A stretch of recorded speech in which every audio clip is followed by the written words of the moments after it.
Hello,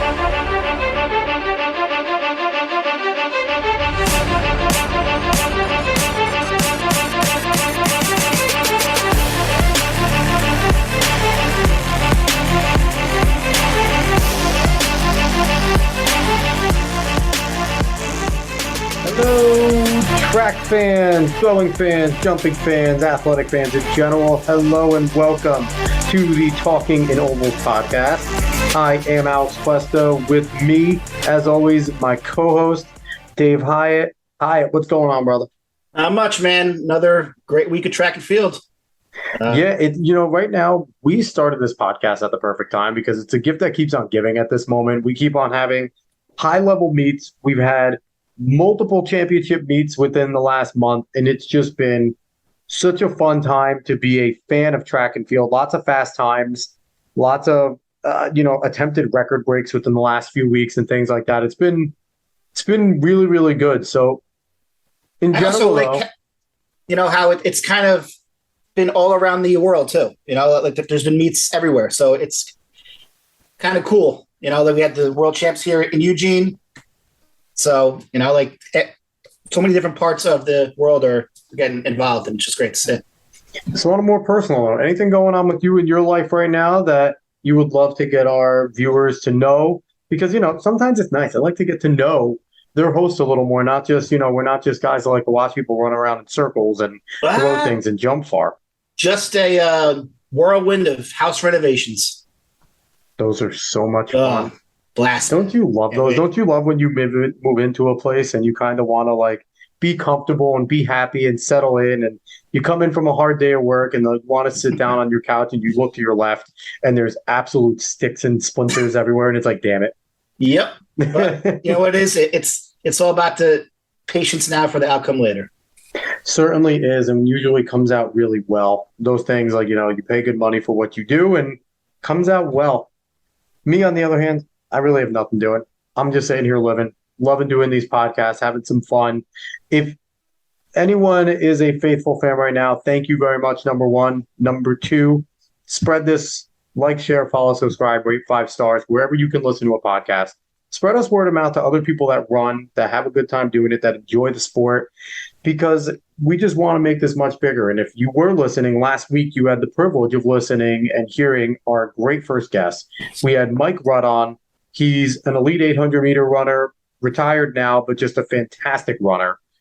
Good person. We had a great interview and a great conversation with him. Mike was fantastic. Just his knowledge and just his whole demeanor, and he's a great ambassador for the sport. Yeah, it was a really good time. And go follow him on Twitter because he didn't mention it, but I think it's like Rudder or something. I got to find his Twitter handle because he's actually a fun follow. He puts on some fun stuff. So go follow him. Go listen to that episode. And I'm not going to lie, Hyatt, I'm a little disappointed this week because nobody sent me a PR. Did you get any PRs? I got no PRs. I was a little bummed. We're not kidding. We know people are starting to run. We know 5Ks are going on all the time. We know that you're just going out and doing runs on your own. And you have your Strava going or you have your Garmin going. If you run a personal best time on just your run, send it to us. Absolutely. We want people to know that there are others out there working their asses off just like you. Because you know what? The running community is a huge community. It's a friendly community. We want to all cheer each other on. If your son or daughter, cousin, aunt, your niece or nephew does something great, send it to us. Embarrass the hell out of them. Tell them to listen to it because they were on the show. We want to hear about your PR. So send that our way. If not, we'll start coming to find you. Yeah. That's a threat. It's a threat and a promise. We will be there. All right, so let's get down with the fun stuff. So like I had said, we had some great meets this week, highlighted by the Euro, but we'll talk about that next because a little overshadowed was another meet that, Dave, we've been running fans for a long time. I have never heard of the NACAC. Never. I never knew what it is. I had to look it up. So for those that are curious, the 2022 NACAC championships went on. It was in the Bahamas. So I understand why athletes wanted to go there. It's probably absolutely gorgeous. But the NACAC is the North American, Central American, and Caribbean Athletics Association. So all the teams that were represented there had to be obviously from those regions. So you had, your Caribbean islands, you had Central American countries, you had America and Canada and things like that there. So it was a pretty good meet. There were some big names that ran there. It wasn't necessarily your most high profile meet, but man, anytime you put people on the track, you put spikes on the track, something special can happen and fast times can happen. So, Hyatt, we had some good races here. We had some fast races, man. Yeah, man. No, I think I was most pumped about seeing Evan Jager get the win. I think it bodes well for the rest of his season, and just seeing him just get back comfortable leading the race. It was great to see. Yeah, Evan ran an 8:22.55 in the 3K steeple for the men, and it wasn't like it was like a slouch field. You had Anthony Rotich in there, Duncan Hamilton. Those were the three Americans there. But, like you said, Hyatt, Evan went out and he led from start to finish and showed that he is in a class of his own. He is a legitimate world-class steeplechaser.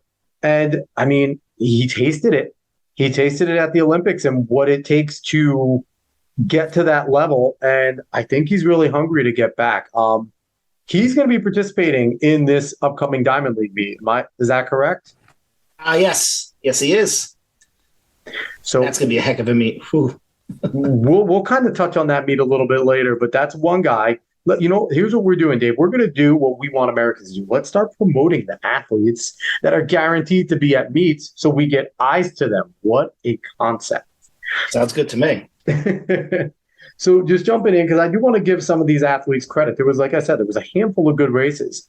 One that you highlighted was the women's 800 meter. Do you want to talk a little bit about how it was a high quality race? Once again, girls from New Jersey just representing and running great. I mean, we had the two Wilson girls. They're not sisters. There's one's Ajay and one's Allie, but and what a race that was. I mean, 158.46 to 158.47. I mean, you couldn't ask for a better race. It's just like the 800 women in America. I know I said it last week, but what an event. I mean, they are just absolutely crushing everybody. It is fantastic. And one thing I like to see is the confidence of Allie Wilson right now, because I saw a whole bunch of Allie Wilson while I was coaching over at Marist, because Monmouth was in the division. She was at Monmouth just being her dominant self. But even in this meet, just her confidence, she goes out in 57.37, leads the pack through in a really good time, and then really doesn't lose much. Ajay passes her in the end, but she hangs on to run a really good 158.48, only 0.01 behind Ajay Wilson, and takes second in the race. Her confidence is, she rabbited a really good race last week. I think that helped her tremendously. Highly competitive in 1,500 and 800 meter races, finishing fourth, finishing fifth in major meets. I'm excited to see where Allie's going to go from here. I'm not going to lie. Yeah. I mean, just like you were saying, the meet there was very overshadowed, but it's just great to see that there's all these meets and they're being all around the world. Like that to me is the best part, that so many different fans get to see great track and field. Yeah, 100%. Again, you jump in women's 400 meter. There were some class names here. Shawnee Miller-Uibo, 49.40, world champion. Sade Wilson from Bahrain. They both break 50 in this race. And then Stephanie Ann McPherson from Jamaica is a world-class athlete. So I just don't want people to overshadow. I'm kind of going over these races, but this race deserves to be talked about. This meet deserves to be talked about. Sharika Jackson was there running a 10.83, one of the fastest times in the world right now, in the 100 meter.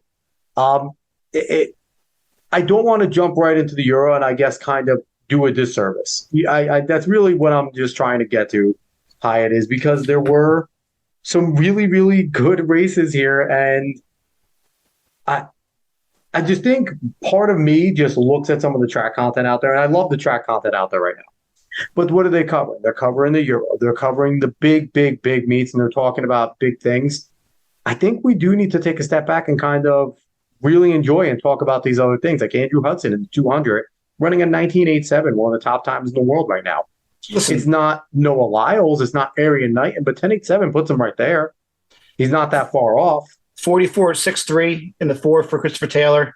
Like 3 guys at 45.06 or better. I think a lot of times, since the people who do shows like us, we want to get the sport out there and recognize so much that we do tend to fixate on our top athletes because that's the sexy names and that's who everybody wants to see. And that's the best chance of maybe seeing our sport in a much higher profile. Like everybody knew who Usain Bolt was, but were so many other people running at his time who were doing so many wonderful things that we knew about. And it's just, those stars are wonderful to help get the sport out there. And then hopefully if it can get out there more, then more people will start paying attention and realize that this sport is just amazing. And there's so many people running so many fast times in so many different meets. And the last race I want to touch on, the men's 1500 meter, Eric Holt going out there, winning in a 3:37.62, a guy that almost retired not too long ago. We found the love. We found the Kindle, trained his ass off. And I'm over here in Poughkeepsie, New York. He's a Carmel, New York boy. He's 20 minutes away from me. He's a local boy. Man, just what a great story he is. And let me just say here, for anyone that's a running fan, Johnny Gregoric was in this race. Johnny Gregoric is one of the premier 1500 meter runners for the United States right now. Absolutely. And he beat out Johnny Gregoric. And also Charles Philibert Thibodeau was there, who was another very good runner. Eric Holt beat some guys. And Eric Holt is a name I think Americans need to watch for, because Americans have a tendency to have guys that have a lot of heart, do some good things. And he's a guy that I don't know how much longer he has a shot for. He's not old, but he's not young in the game. But just watch his rise. Eric Holt's a name to watch. And I'm happy that he's from the area that I'm living at, because it's just cool to be able to talk about a guy that does things like that. You talked about Eric Holt a little bit. What do you see? He kind of runs. He reminds me of the way I used to run when he finishes, just arms going crazy, no form, just all sorts of balls when he's coming in. It's all heart. Like that race reminded me a lot of a race that you posted the other day on Twitter about when Waddle won the 400. Like no one saw it coming, just kind of like just heart. And, as a former coach, that's just something that you just absolutely love, that you can't teach. Like he wanted to do this. He almost retired. And now he's just, I think he's having fun. He's not putting that much pressure on himself. He's just going out and be like, hey, I train hard. I can beat these guys. And he went out and did it. So props to him. And I love the self-promotion and the confidence on Twitter. Go follow Eric Holt on Twitter. Go find him. His promotion is fantastic. And he puts out all the time that, he's one of those guys that, as cliche as it sounds, his motivation is his haters. Guys that told him, you couldn't break 4. What did he do? He went out and broke 4. People that told him, you can't win at big meets. What do? He just went out and won a big international meet. And he's doing things. So look out for that. That's going to be a person that we're going to be saying a good amount of. I think so. So let's jump into the meet that overshadowed the NACAC. Now we know what the NACAC is, so we got to pay attention to that. We know what they are now. There's no excuses. But let's jump over to the Euro Championships over in Munich.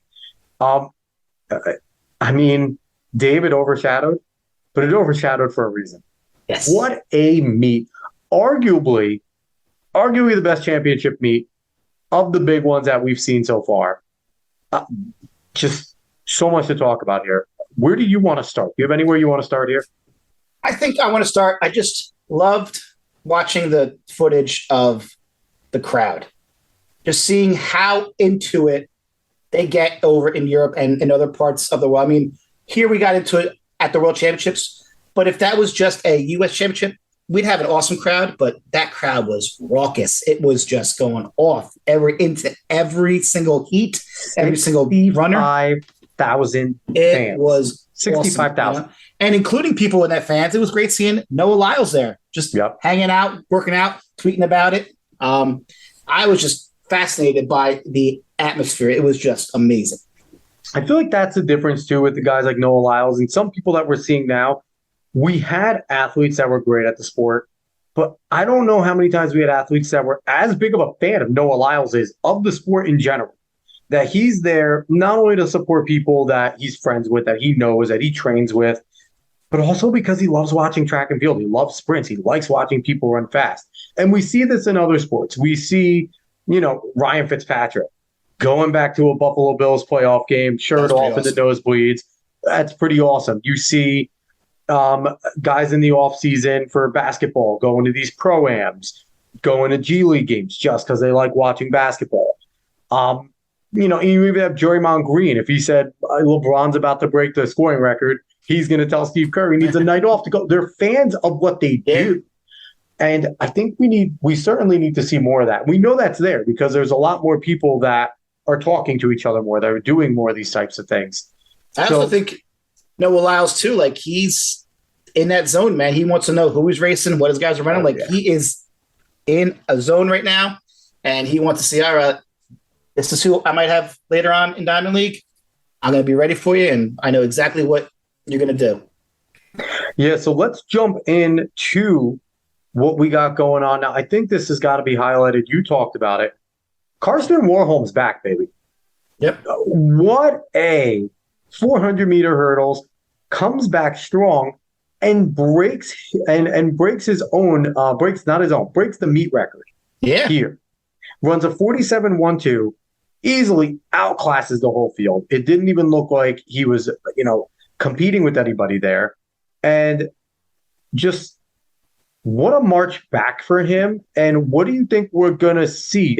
You were saying that Diamond League needs to figure out a way to get him, Benjamin, and Dos Santos in there. Yeah, they have to. I mean, not having him at Worlds definitely hurt it because last year at the Olympics, the two best races that I watched were the men and the women's 400-meter hurdles. They were just like world records going down and just so close.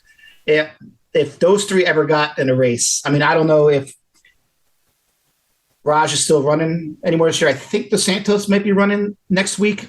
I'm not sure, but just to get those three in a race would be dynamic. It would be just stellar to watch. And, I don't know. I think Karsten Warholm set one of the most difficult records to break right now, 45.94. 45? Sub 46 in the 400-meter hurdles. There's people at championship meets that don't go sub 46 in the open in the qualifying rounds, okay?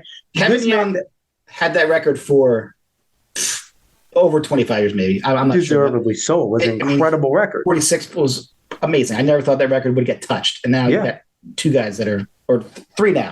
Are crazy. It's ridiculous. So congrats to Karsten Warholm for coming back the way he did. Like, I think just being fans of the sport, we have to be elated to watch him come back and make this run that he's making. So pumped for him there. 800 meter was interesting at the Euro for a different reason, I think, here. Watching Jake Whiteman take second in the 800 meter, this man's range is incredible. Runs a 144.91 season best, gets edged out by Mariano Garcia, 144.85. And Garcia is a world-class 800 meter runner as well. Mark English is there from Ireland, takes third. This was a good field. And to watch a guy who is, generally 1,500 meter with Whiteman, world champion in that set, and there, like, just, I don't know. It was great to watch him not monotonously continue to run his specialty race, but jump into another one and still be highly competitive there, Dave. Yeah, it just shows that there's so many runners now that it's hard to say that they have one event. We saw it, which I'm sure we're talking about in a little bit with Ingebrigtsen. Like the range of these guys is just, and it just sets up so many good races. Like we said last week, like they could set up, like, can you imagine a 1,200 be between some of these guys? We're talking about the 1K last week. It's just, it's just like I can't just the range now. Like there's no longer these guys who just focus and specialize on one thing, especially from the 800 up. It just blows my mind how these guys can compete at that world-class level with other world-class athletes in multiple events. Yeah, and you mentioned Ingebrigtsen, and man, that 1,500 meter was incredible. They were fire on the track there. Now, not only did Ingebrigtsen set the championship record, but second place Jake Hayward was also under the 335.27. Mario Garcia of Spain was underneath it. Pietro Arisier was underneath it as well. Top four places set the championship record, with Ingebrigtsen blitzing it at 332.76. Like, this was, when we talk about the class type of meet that you watched here, I honestly judge a lot of meets by two events: how good their 4 is and how good their 1500 is. This was a hell of a meet. And just to see 4 guys get pulled through to break a record in Europe that's been standing since 1994, just speechless. And Ingebrigtsen just continues to just be a guy that steps up to every challenge. He's really so young. He's just young still. You know, as a distance runner, you do have a longer career. You know, sometimes you don't even peak till you're in your early 30s. He reminds me a lot of like Lagat or El Garouge. The fact that they can run 15 win, 5K and win. I mean, there's no doubt in my mind that he could run a fast 10K too, and probably a good 8. But here's the question that I have for you. Yep. If you're a fan of Norway track, who's the bigger star, Warholm or Ingebrigtsen? Warholm. You think so? Why? Because he has the world record? He has the world record, and to me, I still would pick Warholm to be an Olympic champion and world champion over Ingebrigtsen, and because I feel like he's still not dominant yet. Where Warholm steps in a race, he's the guy. The target's on his back, whether he's running well or not. As long as he's on that line in the starting blocks, he's the guy, whether Rye's there, whether Dos Santos is there. Ingebrigtsen has that, but you enter in the 5K. Are you picking him in a 5K in a championship event?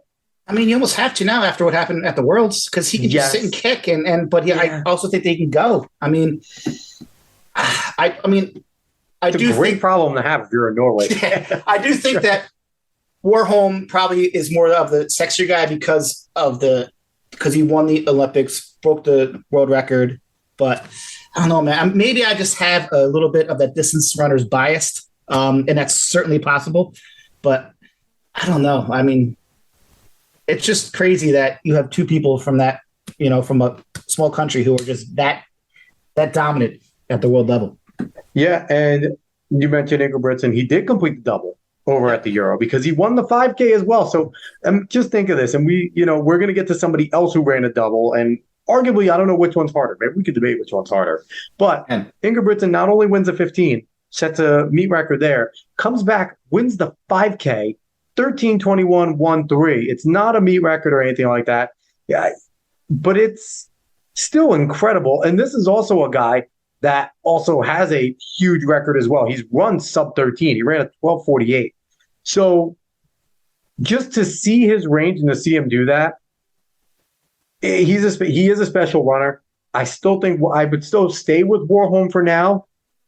I'd actually like to see Warholm go run a 400 too. Go run an open 4 and see what he could do there as well.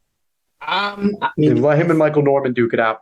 You run 45 in the 400 hurdles, man. You're going to run fast in open 4.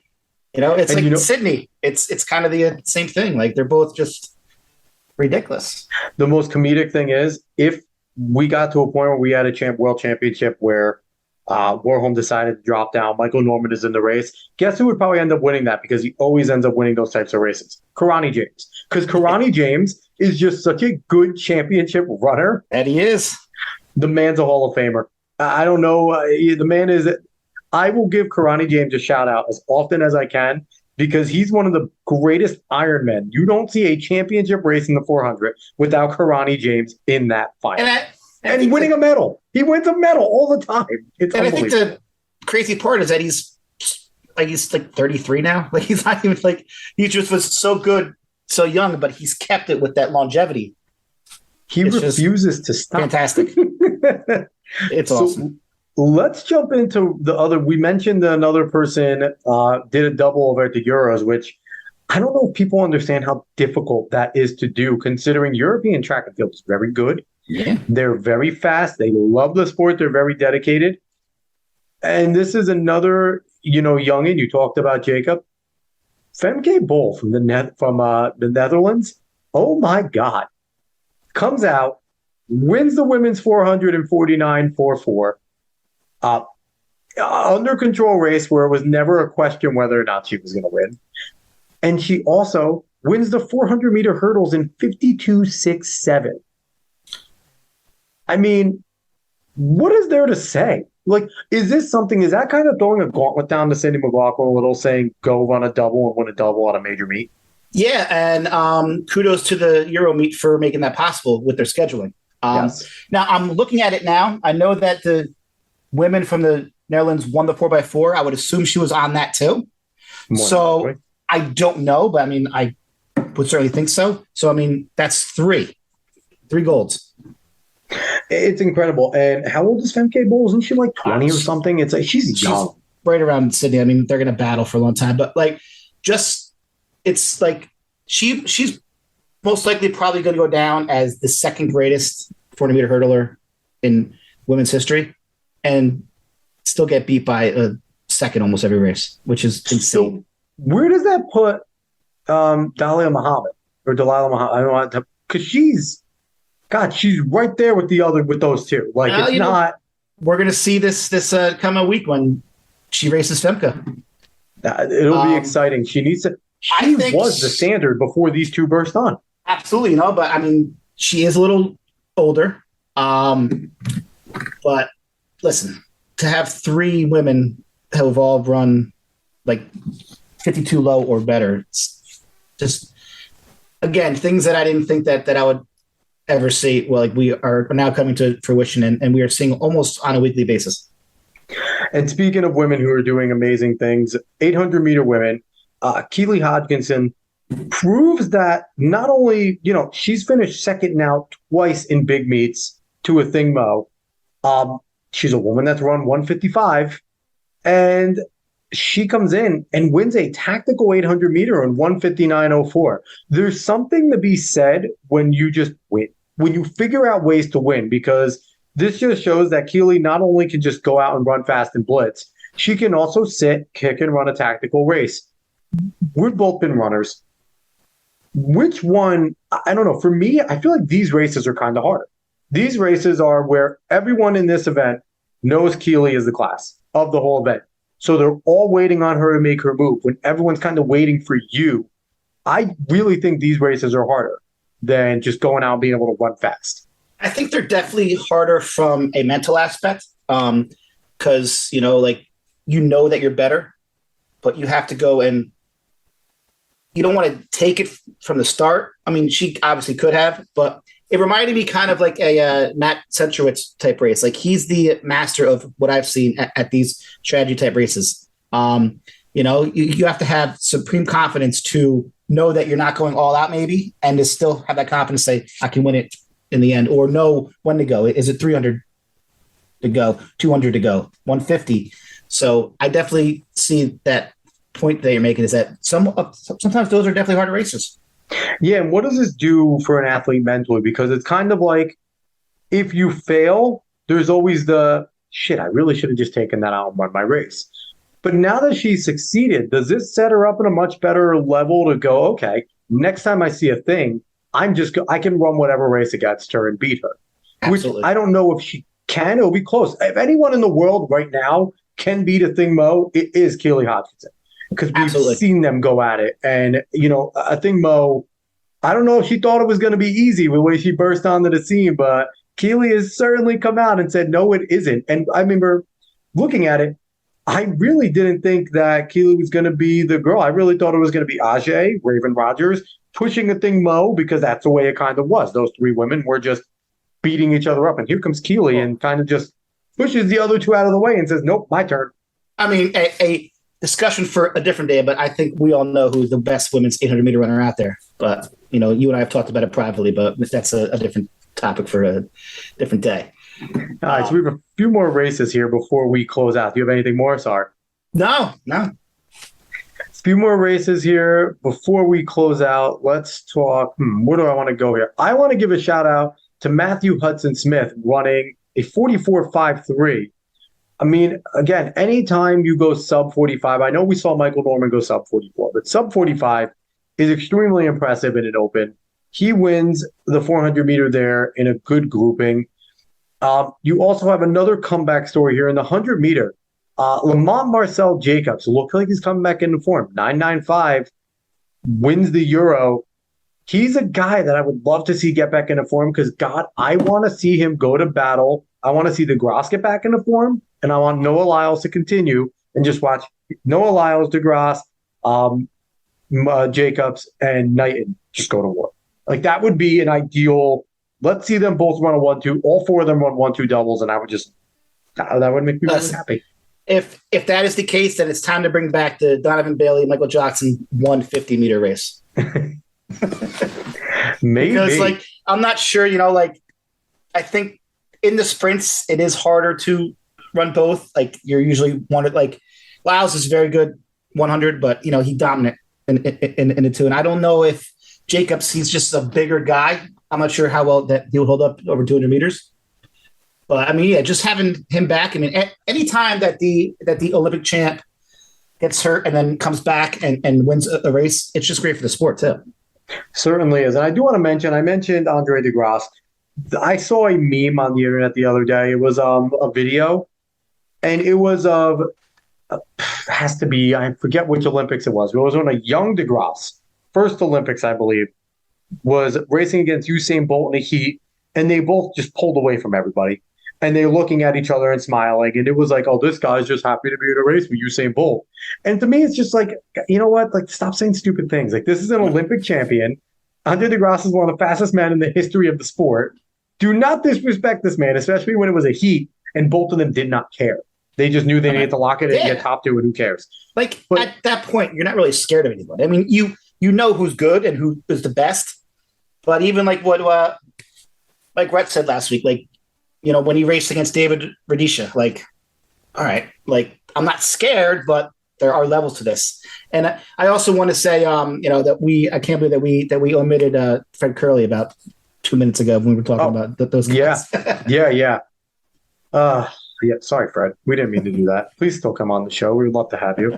Last race I want to talk about, I feel like it deserves. Laura Muir wins the 1500 in a pretty good 401, a good time there.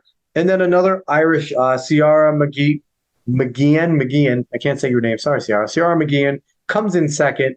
And it's actually a perfect segue into what we're going to talk about next, but just kudos to them. Good races. We want to close out the show with something that I really just want to hash out and get your feelings on, because I came across an article written by Cathal Dennehy. And the title, it was written in independent.ie, and the title was An Open Letter to Jack Chambers. Can we expect coaches to continue when support is just a pat on the back? So I'm not going to lie, Dave. I went into this skeptic. I looked at it and I was like, is this someone else just complaining?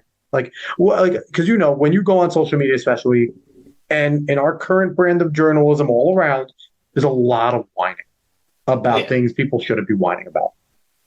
So I read it, and just in summary, we're Americans.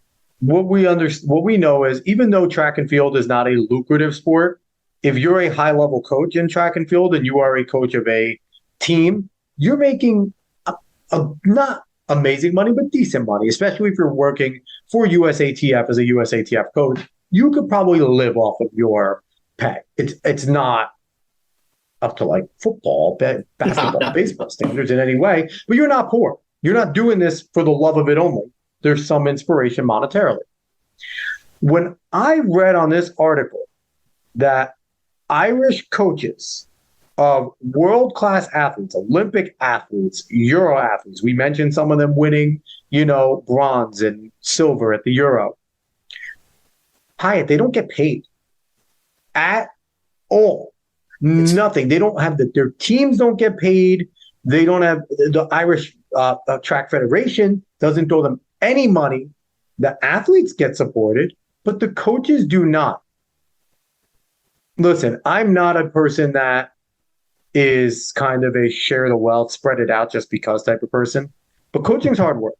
Yeah. And coaching high-level athletes is a lot more than just giving them the right workouts. It's a lot more than just pushing them. It's knowing what buttons to push.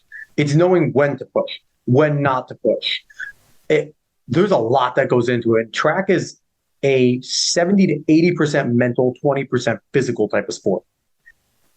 It made me pissed. It made me pissed reading this article, what's going on, two Irish coaches. I'm there needs to be something done. There really does. Yeah, I mean, and if you think about it, how many of our top athletes have multiple coaches for multiple, like they have their sprint coach or their actual running coach, they have their strength coach, they have someone who helps them with their diet. Like, yep. if no one's getting paid, then it certainly puts their athletes, I feel, at a huge disadvantage. Like, I was making more coaching middle school than these coaches were actually making coaching world-class runners. And I think unfortunately, I think it shows. Like I was telling you earlier, when I was young, we had our Eamon Coughlin's, our Marcus O'Sullivan's, our Sonny O'Sullivan's. Since Nick Willis, I mean, I was sort of the Irish and the mile. You don't see them anymore. And I don't know if that's just because of this or maybe just they're in a little bit of a rut. But I was appalled and just shocked that these coaches are getting absolutely nothing in terms of any monetary help in any way. How can you expect them to keep on wanting to coach and help these athletes? Yeah, being a professional athlete is a 24/7 job. It's what you do. You're a professional athlete. So when you join, in American teams, you join these teams, you're expecting to get access to good facilities. You're expecting to have access to your coach whenever you need them. If your coach is working a 9 to 5 and then needs to, on their off time, be able to then come and coach you, it's a disservice to everybody going around. And I know I tweeted, where are these big brands sponsoring? We make up a lot of our teams in America are made up of brands. Puma sponsors a team. Brooks has the Brooks Beast. Nike had the Oregon Project. I'm pretty sure Nike still has a track team. You get sponsored by these teams, and the coaches are through these teams. Where's that going on? Where's our big brands? Nike and Adidas, whatever. You guys don't want to mess with that, fine. Where's Mizuno? Where's Saucony? Where's Brooks? Where's Hoka? Where are these other groups helping out these athletes and then giving them the best ability? Because look what we just saw at the Euro. Ireland has good athletes. They have capable athletes that are competing around the world. And it's a disservice, and it's awful that, the Irish Federation should do something, but I never rely on national agencies to do shit. So, I don't know. I just want to bring that up. I don't have much more to say about it besides the fact that it annoys me.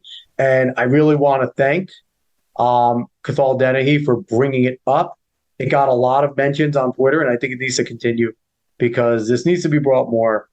And we need to support these coaches. Yeah, it's nonsense. I had no idea about it. It's not anything that I ever would have thought of because I wouldn't have thought that it could possibly be something that was actually occurring.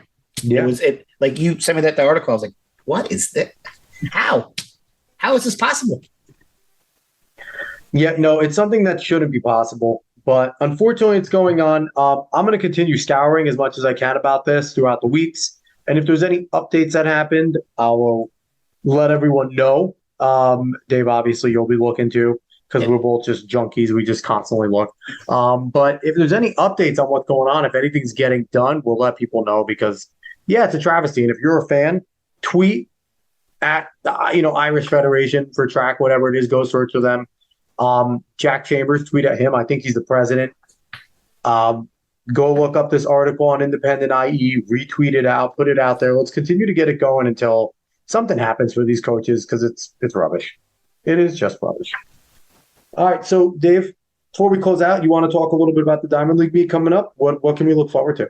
The Diamond League just keeps on bringing out these races. We got Friday in Lucerne. Ingrid Bitson was just a late ad in the 15. That race is going to be smoking fast. The men's 200 it might be the most competitive field that we've ever seen in a men's 200. Yes, we've had faster runners, Johnson, Bolton, but there's, I think, 7 runners under 20 seconds in that meet. It's just crazy. And I'm very, very curious to watch. I said it earlier, Evan Jager run in that steeple because he's going to have to run a much faster race. And I'm just curious to see where his fitness level is after missing all that time the past couple of years. Yeah, then we have Femke Bol coming back. She's going to be competing. So against Muhammad. against Muhammad. So, like you said, Diamond League continues. And, look what we did here. We made a preview. But you mentioned something that annoys me because it's All the right. premier meet of track and field, the premier promotion, the premier thing, our league in track and field. And you told me it was really hard for you to find start lists. What, like, this is insane. You should not have to search as a fan to find out if your favorite athlete is going to be at a meet or what athletes are going to be at it. Why is it a secret? You shouldn't have to watch it on Peacock. No. And bring NBC, bring back the Olympic channel. We all want it. We do. I don't know. We're going to keep pushing here, though. Talking in Ovals is going to continue to keep pushing. We're going to continue to keep covering, and we're going to be annoying and loud about what we want to change in the sport and how we want it changed until somebody listens and does something about it. Because if I'm good at anything, Coach, you know this. You were my coach. I'm really good at being a pain in the ass. I am great at being a pain in the ass. I have a great affinity for being a pain in the ass, too. So there we go. We might want to rename the show like Pains in the Ass. That's off the track. All right, everyone. Thank you so much for listening. I appreciate everyone out there that takes the time to tune in to listen to us talk about the sport that we love. Like, share, follow, subscribe, rate 5 stars, spread this word of mouth. Go find us on Twitter at Talking in Ovals. Give us a follow, give us a comment, and send us your PR. And your PRs. Send them. We mean it. We want to talk about it. The only PR I have to talk about is my wife when I tricked her into running a 5K that had a giant hill. It was her first 5K ever, and now she never wants to run a 5K again. She told me to mention that. She's still mad at me to this day. It's like 5-6 years ago now. All right, everyone. Thank you so much for listening. I really appreciate it. We'll be back next week. Goodbye, y'all.